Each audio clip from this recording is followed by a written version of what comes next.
विद्यार्थी मित्रांनो, आपण इयत्ता 4 मराठी नवीन सिलेबस पक्की मैत्री स्वाध्याय संपूर्ण उत्तरासहित पाहणार आहोत. क्रमांक 1. एका वाक्यात उत्तरे लिहा. रोहनने आंब्याची कोय कोठे टाकली? उत्तर: रोहनने आंब्याची कोय शेतात मातीत टाकली. आंब्याच्या कोयीला कोंब केव्हा फुटला? काही दिवसांनी आंब्याच्या कोयीला कोंब फुटला.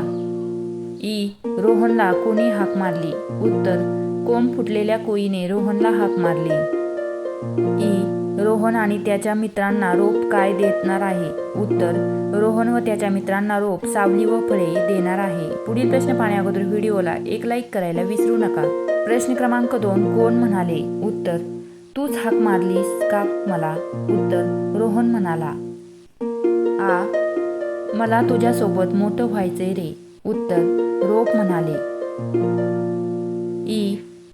तुला माझी काळजी घ्यावी लागेल. उत्तर: रोप म्हणाले.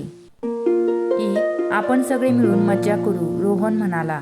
विचार करा व सांगा. 1. रोहनच्या जागी तुम्ही असता तर तुम्ही रोपांची काळजी कशी घेतली असती ते सांगा. उत्तर: मी जर रोहनच्या जागी असते तर मी रोपांना रोज नियमितपणे पाणी घातले असते. त्यांच्या भोवती कुंपण घातले असते जेणेकरून कोणी त्याला तुडवणार नाही. तसेच रोपाला पुरेसा सूर्यप्रकाश मिळेल याची खात्री केली असती आणि वेळोवेळी त्याला खत दिले असते. पुढील प्रश्न पाहण्याअगोदर आपल्या चॅनलला सबस्क्राईब करायला विसरू नका. 2. झाडांची वाढ होण्यासाठी कोणत्या गोष्टींची आवश्यकता असते? झाडांची वाढ होण्यासाठी खालील गोष्टींची आवश्यकता असते. 1. पुरेशा प्रमाणात सूर्यप्रकाश, आवश्यक तेवढे पाणी, रोपांसाठी हवा, तसेच माती आणि खत या गोष्टींची आवश्यकता असते. ओळखा पाहू.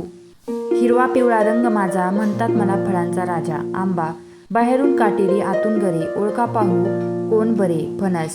मी आहे लहान पण गुच्छाने राहतो, हिरवा किंवा काळा, आंबट गोड लागतो. द्राक्ष.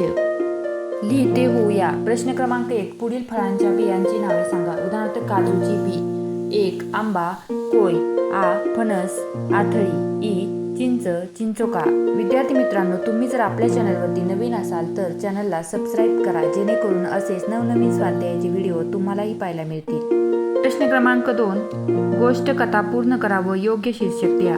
येथे तुम्हाला एक चित्र दिलेले आहे, त्यावरून तुम्हाला गोष्ट कथा पूर्ण करायला सांगितलेली आहे. चित्राला शीर्षक देऊया, आमचा आवडता वाचन कोपरा. आज बाईंनी सर्व विद्यार्थ्यांना वर्गातील वाचनकट्ट्यावरील पुस्तकांचे वाचन करायला सांगितले.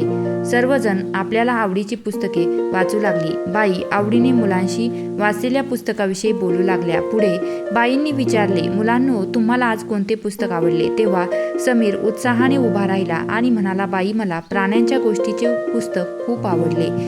त्यातल्या सिंहाची गोष्ट मजेशीर होती. त्यानंतर राधाने तिला आवडलेल्या कथेबद्दल सांगितले. सर्व मुलांनी एक एक करून आपल्या आवडत्या पुस्तकातील गोष्टी वर्गात सांगितल्या. बाईंना मुलांचे वाचन बघून खूप आनंद झाला.